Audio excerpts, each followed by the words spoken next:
Now we're going to be doing chapter 2 reading from the Srimad Bhagavad Gita, which has been translated by Dr. P. Ramachandra Shekhar. So I'm going to be reading from his book because Shirdi Sai Baba wants me to actually do this reading. I did this, I've lost the recording of the chapter 2, so I'm going to redo it.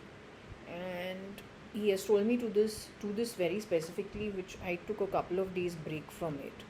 But today I got the indication that I should continue with the reading. So I will read it.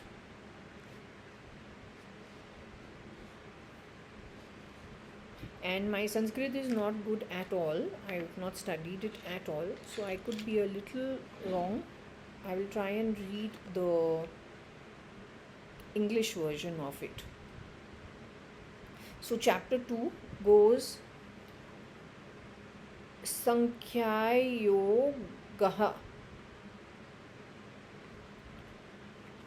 Sanjaya, the charioteer of Krishna during the Kurukshetra war, says, Madhusudana Krishna spoke the words to Arjuna, who was overwhelmed with attachment and pity, and whose eyes were filled with tears of despondency.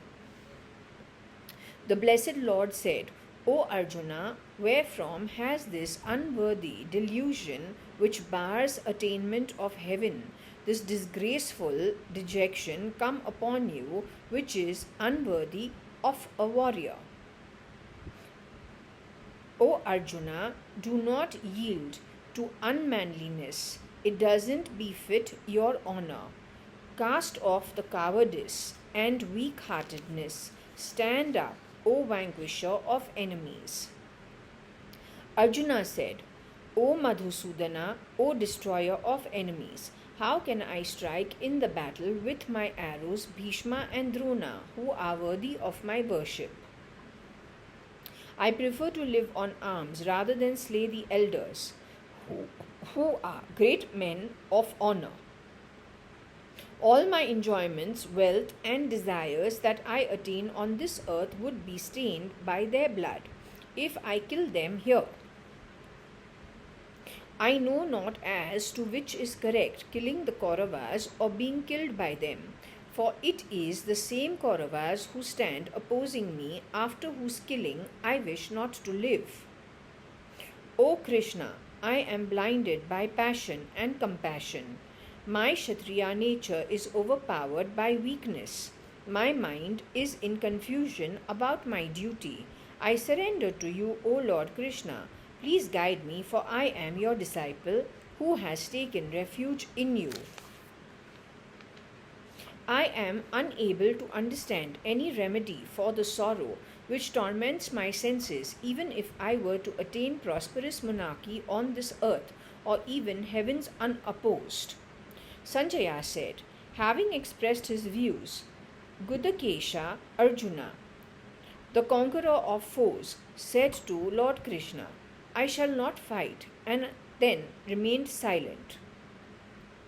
To the sorrowful, despondent Arjuna, addressing him as O Bharata, in the midst of the two armies, Rishikesha spoke smilingly thus.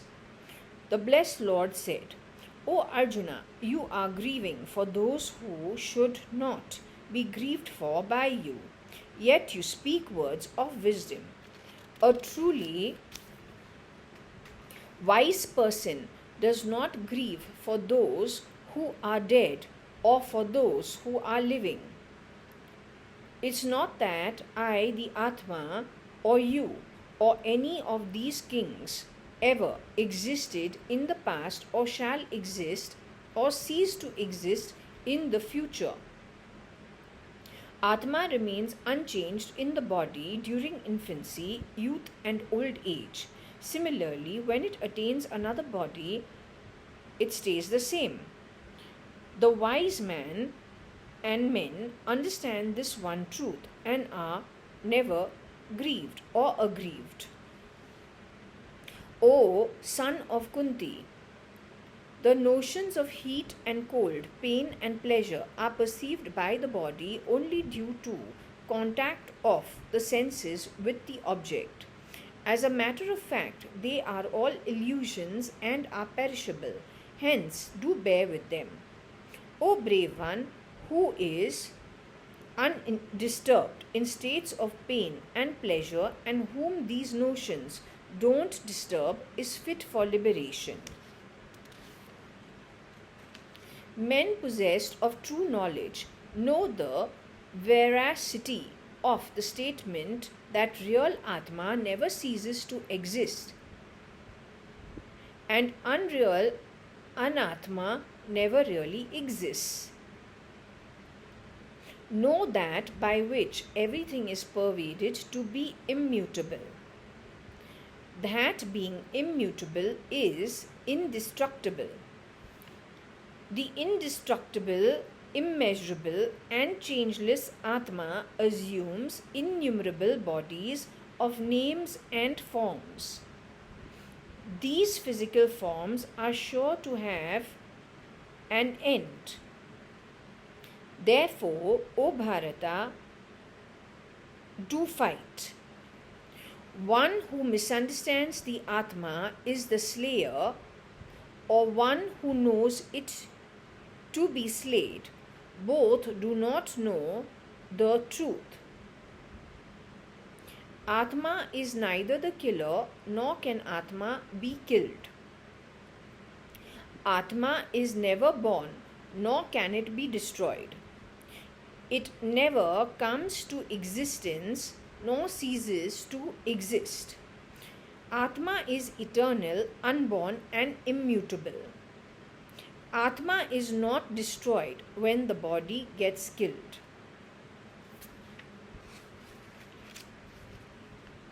O Arjuna, he who knows Atma is imperishable, beyond birth and death, immutable. How can he kill or cause the death of anyone, O Partha? Just as a person casts off worn out clothes and wears new ones, even so the embodied Atma, casting off worn out bodies, enter into other bodies, and that is new. The Atma is not cut by weapons, burnt by fire, dissolved by water, or dried by the air.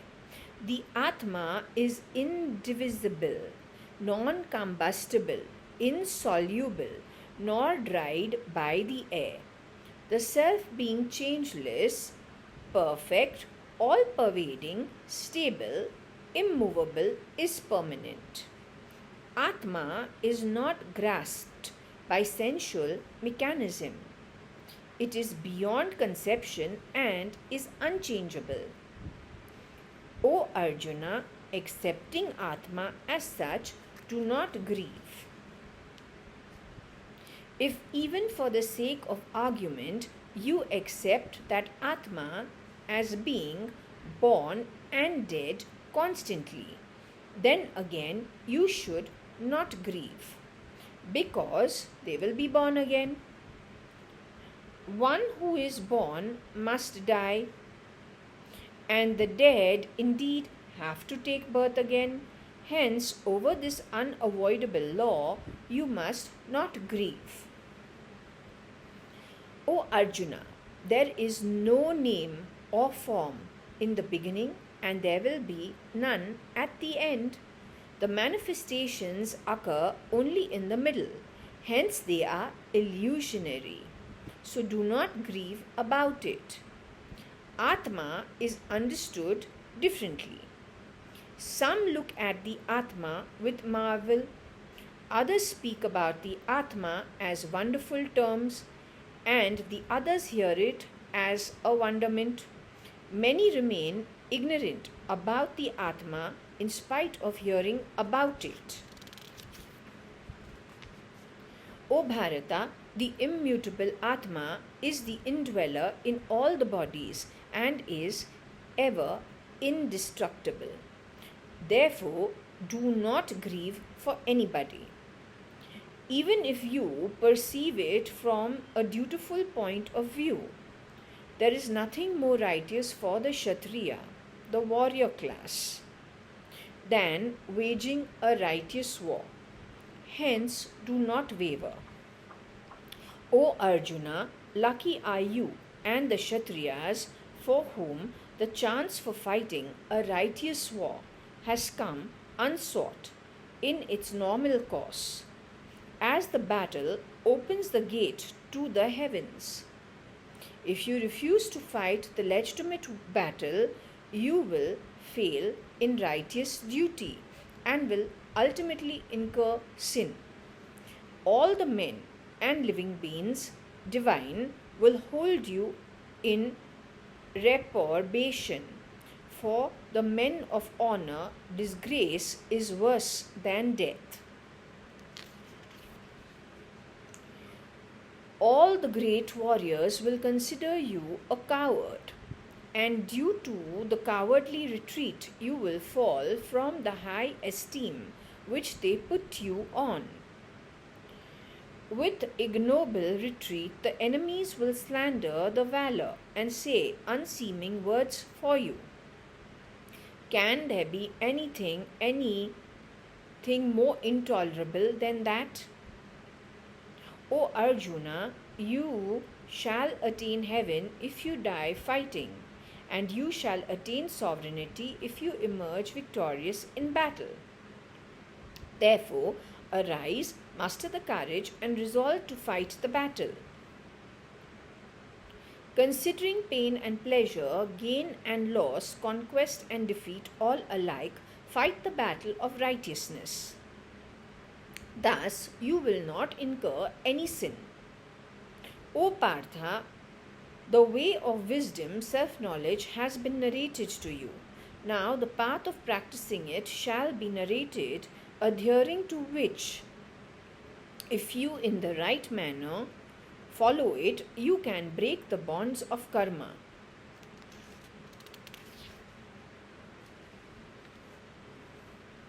There is no loss of any effort to know the self, nor are there any contrary results attained. Even adhering to a little of the effort would you be saved from great fear. O joy of the Kuru! There can be only one point concentration and a single faith regarding the Atma for a person with a firm mind. It is the person who is undecided who has many branched and endless thoughts. O Arjuna, no set of determination is formed in the minds of ignorant or unintelligent people who are shackled down by sensual desires and who wrangle along the Vedas, say that there is nothing other than the Vedas. Along with being shackled by sensual desires. So they keep wrangling with the Vedas, coming with their own understanding of it, but are primarily shackled down by sensual desires. They look upon transitory heaven as the highest goal and declare nothing greater than that. The flowery words and reasoning eulogizing various rites as means to pleasure and actual cause of births. For such people who are attached to the pursuit of pleasure and power and who have lost their mind to it, a determined and reasoned mind is not attained even in the state of meditation. O Arjuna, the Vedas describe the creation to be conglomerate of threefold gunas. Free yourself from this threefold manifestation. Remain unattached.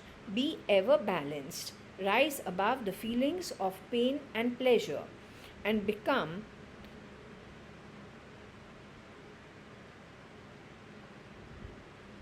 situated in the self and in a sattvic quality. For the man who has attained the knowledge of Atma and use of Vedas is similar to that of the use of a water reservoir when there is flood all around. Your right is to perform befitting actions and not to claim the fruits thereof. For the fruits are proportionate to the actions. Don't be producer of the fruits of actions, nor should you be inclined towards inaction. Dhananjaya, give up attachment. Be steadfast in yoga.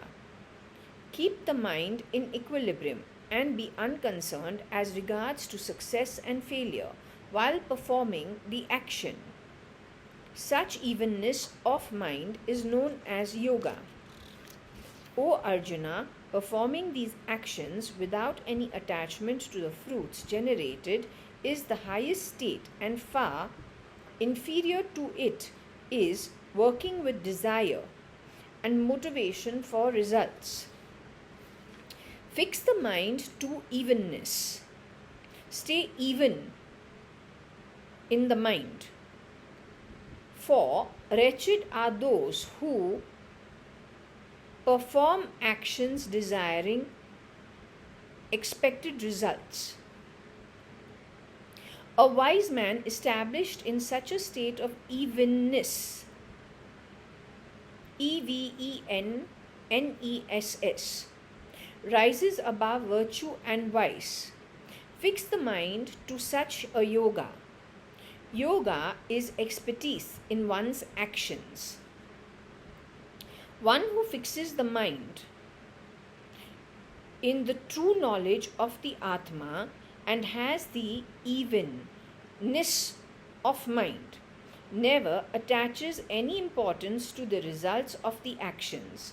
Such a man conquers life and death and attains the blissful stage, which is beyond all pains. When you come out of the ignorance, you shall become indifferent to what has been heard and things yet to be heard, and the understanding shall transcend the taints of delusion. When the unsteadiness of intellect tossed about by the seemingly conflict of opinions given in the Vedas is fixed and established in knowledge of Atma firmly, you shall attain self-realization. Arjuna said, O Krishna, how to recognize a yogi of steady wisdom, merged within the self? How does the yogi speak, sit and walk, behave in the worldly life? The blessed Lord said, O Partha, when a man casts away all the desires and the mind is free from the attachments and is content within the Atma, such a man is said to be of steady wisdom. He who is never shaken by adversity nor desires the pleasures, is unattached to love and hatred, and has sublimated anger, is a wise man full of knowledge. He who is everywhere unattached, irrespective of the circumstances, being good or bad, who neither rejoices at receiving good nor hates at the coming of the unpleasant, the wisdom of such a person is said to be fixed. Just as a tortoise draws from its limbs when he can too, with the power of introspection, completely withdraw the senses from the objects external and the effects of material world, then the wisdom becomes steady. The objects of pleasure don't disturb the man who stops feeding the senses, but leaves the longing behind. Even the longing is eradicated with the visualization of the Atma. O son of Kunti, the strong senses can lure back the mind of the seeker of perfection, though he strives hard to hold the senses at bay. A man of steady wisdom who has surrendered to the Atma, who is me, with the senses controlled, never goes astray and remains in peace always. The mere thought of sense objects, an attachment towards them is generated, and from that attachment a longing to enjoy is born. An unfulfilled longing generates anger. From anger comes delusion. The delusion causes loss of memory. From it, the extinction of intelligence occurs, and subsequently, due to drain of reason, a man perishes. He who is self composed, with the senses under control, moves around with the sphere of sensual objects and still remains free from attraction and aversion, and enjoys the bliss of the Atma. In such a state of tranquility, mind is free from all sorrows. The absorption of mind in firmness stabilizes wisdom. One who is not established in the disciplines of the Atma doesn't attain knowledge of Atma, nor can he stabilize his concentration. One who has not attained the unity with the Atma finds no peace. And how can a restless one enjoy bliss? The mind of an unsteady man, while engaged in action, is dragged towards sense organs, thus distorting the right understanding. Just as the storm carries away from its course a ship of waters or a ship on waters. Therefore, O mighty armed, one whose sense organs are completely controlled, the knowledge is fixed within the self, and such a person becomes steady. The night to all beings ignorant is the period during which the wise man stays awake, and that which the man of wisdom considers night is when others remain awake.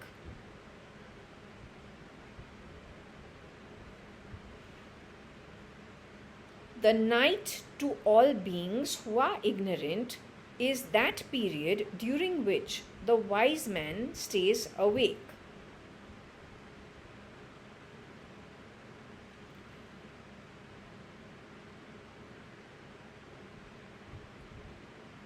That which the man of wisdom considers to be night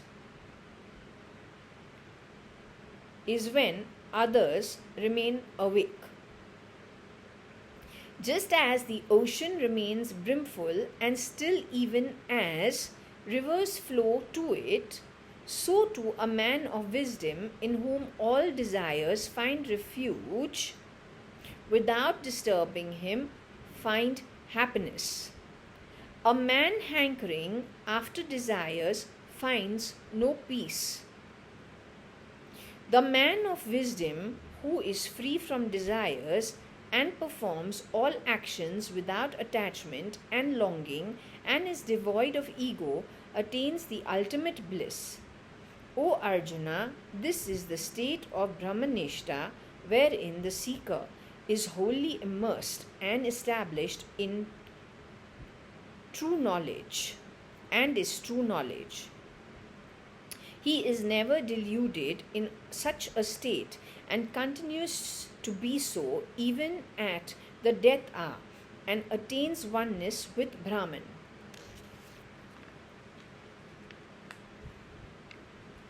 Here ends chapter 2 of the Srimad Bhagavad Gita.